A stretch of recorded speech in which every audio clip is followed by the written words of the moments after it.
fishing for stoneflies. I didn't know what they were either. Thankfully, we're here with Eric. And Eric, what in the world are you doing?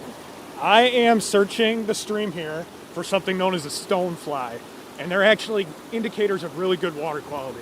Okay, so I want you to know what it is we're looking for, and on the other side of the river near Danny, we've got Kathleen with a little bit of a sample so you can get an idea of what we're hoping to find live on air right now, and then we're going to tell you how we find it and why. Look at that beauty. Some of you are like cringing from your television. Others of you are getting closer right now. What do you see?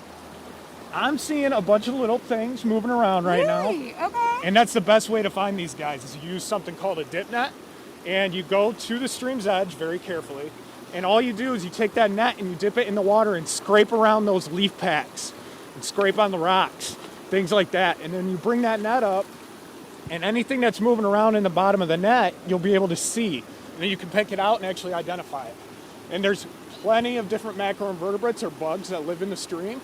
In particular, we're looking for the stonefly in January.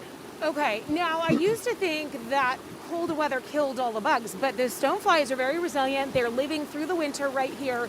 And you said that they can tell us how healthy this river is. How do they do that? Yeah, so each macroinvertebrate actually has a different tolerance value.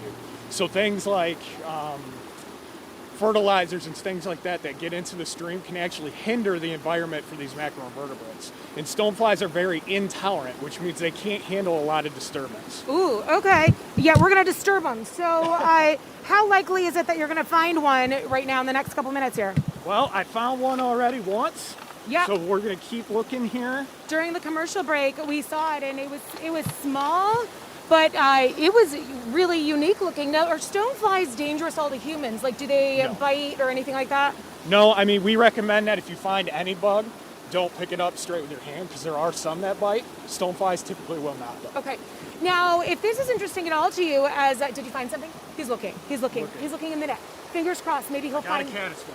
A what? A caddisfly, which is another good indicator of water quality. Oh, good. Okay, so we've got some good health going on. Absolutely. Now, if this kind of thing seems fun to you, there is a class coming up. When is the class where you're teaching how to go searching for these bugs? Yeah, it's the morning of January 16th, and it's all virtual. So it's something that you can do straight from your home on your computer.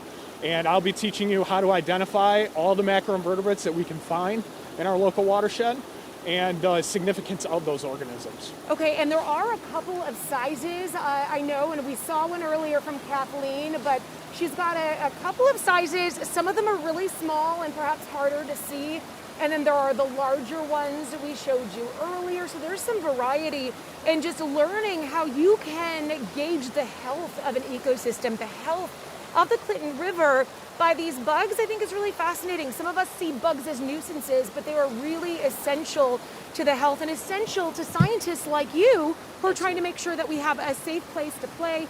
Information on that class and your ability to help find them and help the watershed gauge these will be eventually up on our website. If it's not there now, you can check back later today, and you can go to the Clinton River Watershed for more information as well. Back to you, Jen.